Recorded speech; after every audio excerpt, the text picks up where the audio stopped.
This story is called The Blow. Beverly Brown was a nice girl. Me nah tell no lie. She worked hard too. But recently things get away down at her workplace. Since the gal Sandra Smith get a job there, things get tedious with Beverly. Imagine the dirty gal Sandra won't stop creating mischief until she get Beverly fired from her job. The boss run away like dog Friday morning and Sandra just laugh and grin her teeth like kidney furrow.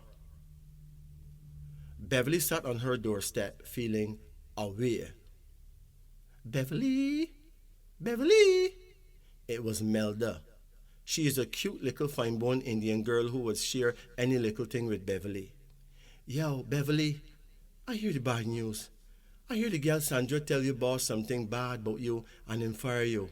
Hush, that is life, girl. Don't kiss her earth no level. No, it no level of blouse and skirt, Melda. Me feel it, so me know it. And Beverly, me hear say she begged Jerry to breed her. Jerry? Which Jerry? Asked Beverly. Wait, how much Jerry you know me, love? Not your baby father me attack? Wait, Melda. Jerry David Sandra? She breed too? Yes, me love. Me see them enough times down a river bed.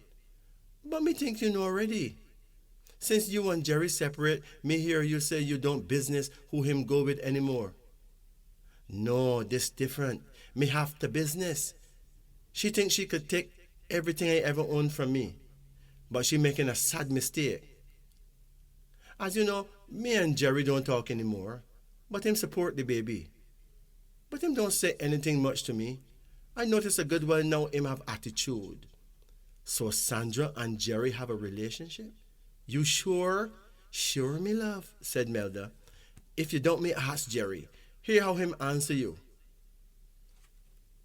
So Melda, it looked like Sandra take away my man, then she take away my job. Well, it nah done so. It nah done so, she cried. Something bad have to happen to that gal. As God above, she have to feel it, man.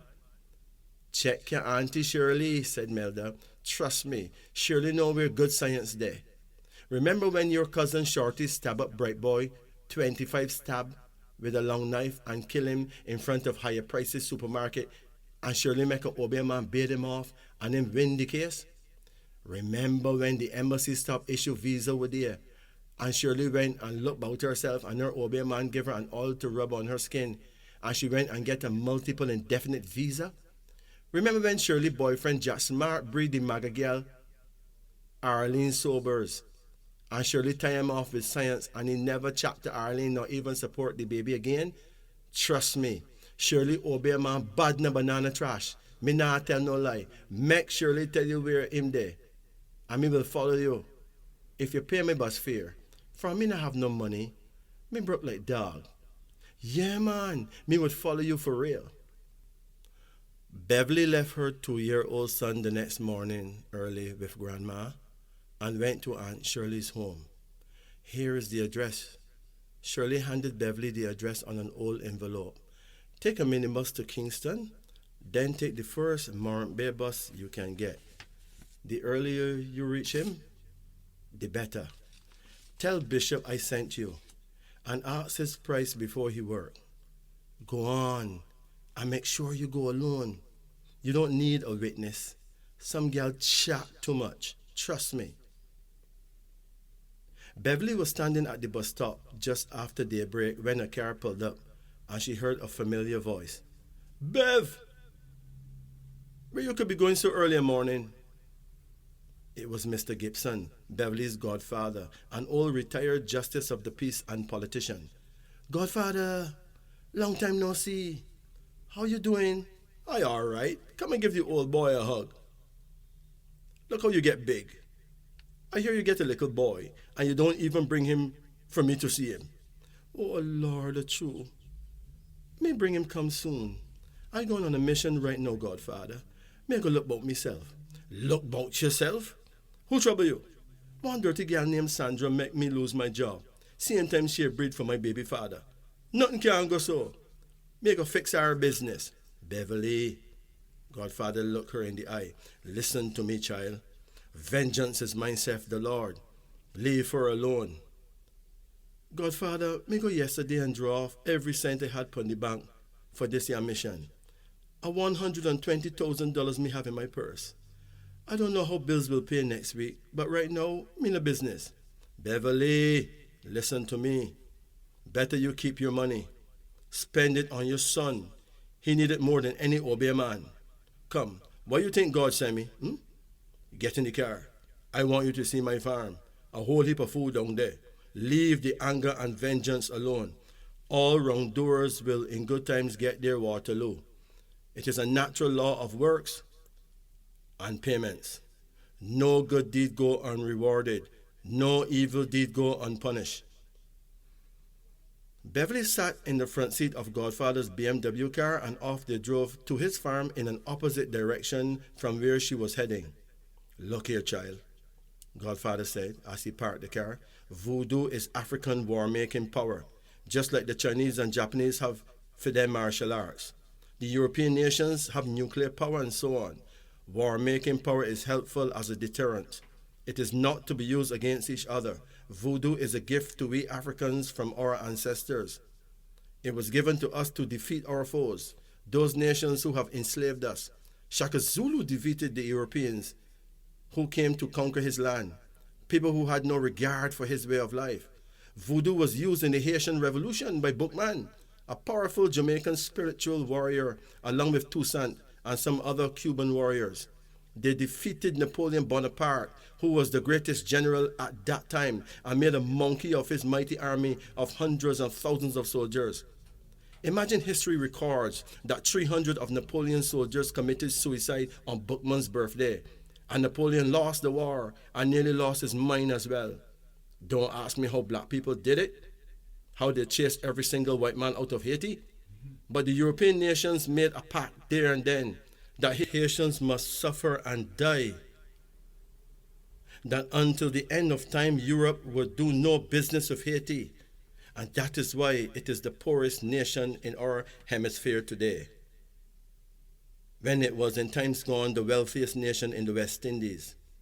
It is high time we stop condemning all powers that are African. As a matter of fact, we should ask ourselves how the great Robert Mugabe makes 7 great Rhodesian generals go blind as a bat in one afternoon when he sent his witch doctor, the great Teractus Bulbus, to sprinkle holy water at the 4 corners of the battlefield in the battle for Zimbabwe. I remember as a young boy, my grandmother told me that Vizelda, the Queen Mother in Ghana, who used voodoo to heal, in a single night, 15 of Mugabe's warriors who were poisoned by European invaders who had poisoned their water source. Look how far Ghana is from Zimbabwe. Yet she stayed at her yard and rescued Mugabe's men. Girl, listen to me. We need to respect all religions and the law of cause and effect, but we should not abuse African war-making power. Call it voodoo or whatever you want. These powers are important and vital only when the tribe or the nation is in the greatest danger. How can you justify attacking your fellow Jamaican with such forces? Did Sandra work voodoo on you? No, she took your job and used your man, a boy who deserved her anyway. Maybe the Lord have a much better job in store for you. Humble yourself. Spend 2 days with your godfather and carry home 2 crocus bag of yam, sweet potatoes, Irish potatoes, dashing, okra, corn and string bean, and keep your money in your purse, child. You know, if I was a hot-headed person like you, I would have used science against a lot of people. And no doubt someone would have used voodoo to destroy me as well. Beverly smiled. She knew the old man was right. Meanwhile, Sandra heard that Beverly had gone to St. Thomas, to the mightiest obey man in Jamaica, to work voodoo against her. And she dropped to her knees in fear. You see, the fear of death is much worse than death itself. Zelda, Beverly's friend, was very disappointed that Beverly did not let her follow her to St. Thomas. So she leaked information to Sandra's sister about the Obia mission. And everyone in Sandra's home became paranoid in anticipation of the great scientific blow that was to befall Sandra. Sandra became so scared that she called off the relationship she had with Beverly's baby father. Next morning, she suffered a nervous breakdown and collapsed and lost the baby right there and then. Still, fearing the worst is yet to come, Sandra went to the boss at the garment factory and told him she wouldn't be coming back to work. She seek a job elsewhere. Then she gave the boss the shocking news that she had lied to him concerning Beverly, that Beverly did not in fact say that the boss was trying to beg her for sex. The boss felt ashamed that he had believed such a lie and had fired Beverly without even a fair hearing. On the third day, Beverly returned home in her godfather's car, laden with hundreds of pounds of farm-fresh vegetables. She checked her phone voicemail only to find that the boss had called her and begged her to return to work and promised her a raise of pay as well. Imagine Miss Joy, the lady who ran the canteen, took one look at Beverly and she smiled. Bev, trust me, girl. You have to make me meet that demand there. Your obey man is the greatest me ever hear about. Him bad na banana trash. Bev just looked on the whole of them and smiled. I told them to know. But this time, she got to keep her big mouth shut. She nah make none of them no wiser.